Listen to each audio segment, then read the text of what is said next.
G'day everyone, welcome back to the channel. Firstly, a big thank you to everyone who watched the Luton car park fire video, which has got a lot of interest. Link up here. I just want to explain firstly that I'm not some crazy conspiracy theorist, okay? I have a background in engineering. My first degree was in engineering.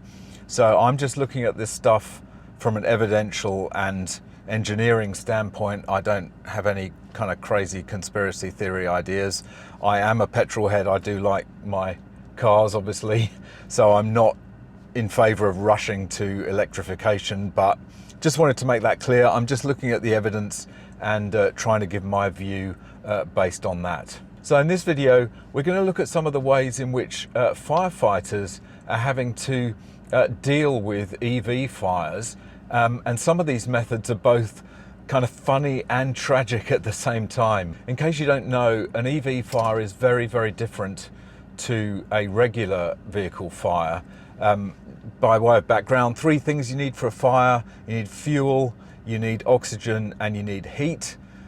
So with a normal vehicle fire, you can just apply lots of water, and that will reduce the heat and it will smother the oxygen, and that generally puts out the fire. However, because of the chemicals in an EV battery, it can transition to what's called thermal runaway, where the battery itself provides the fire with oxygen, and the temperature is so high, like 4,500 degrees Fahrenheit, which is about 2,500 degrees centigrade or Celsius, that it's really hard to get water to cool down the fire enough to stop it burning. The other thing that can happen is that although the fire appears to be out, there's so much residual energy in those battery cells that the fire can sometimes spontaneously reignite, and that can be like hours or even days after it was extinguished.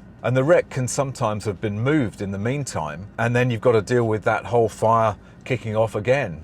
I'll link to an article from Vox, which deals with a whole bunch of the difficulties in dealing with EV fires. You've got to wade through about 2 pages of EV evangelism before you get to the juicy bits, so just a warning there. The other thing it mentions is another complication of fighting EV fires, and that is that each manufacturer, and in fact probably each model, has different instructions for how to fight those fires. And so if you're a first responder who just happens across an EV fire, you're going to have to know exactly what model it is and look up the information about that that particular model. In fact, there's an app which I'll link to down below, which does exactly that, which has diagrams of the layout of where the batteries are in each of these EVs, which first responders need. So let's go through some of the conventional and less conventional ways in which firefighters are dealing with EV fires. So the first one is conventional but supersized, and that is to just dump tons of water on it.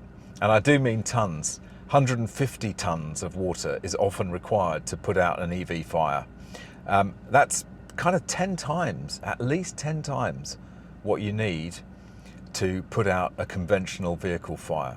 Dousing it with that much water is hopefully going to be enough to cool it down sufficiently that it doesn't reignite. But you can never be sure, because there may be cells in the battery which have been damaged, but which aren't yet at the stage of causing a problem. But, you know, in a few hours or a few days, they can just go off again.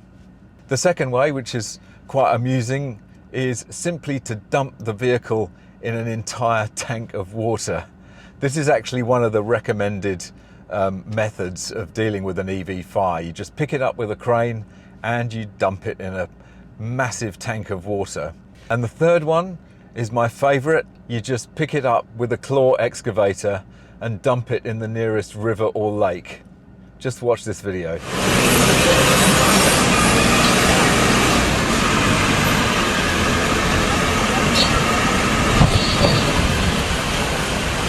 That is just hilarious, but effective. It gets it out of the way. It's behind a wall. It's not going to cause other cars to go up in smoke check my video up here for why you should never park next to an EV. So that's just about it for this video. Thank you very much for watching. I think EV fires is going to be a big problem, not just because of the fires themselves, but there's a lot of knock-on effects that can happen. Just take a look at Luton, and I've got a lot of videos coming on those kind of effects, which I think is going to be really interesting. So anyway, thanks for watching. If you like this kind of content, please consider subscribing. Drop a like down below if you enjoyed it, and I look forward to seeing you in the next one. Bye for now.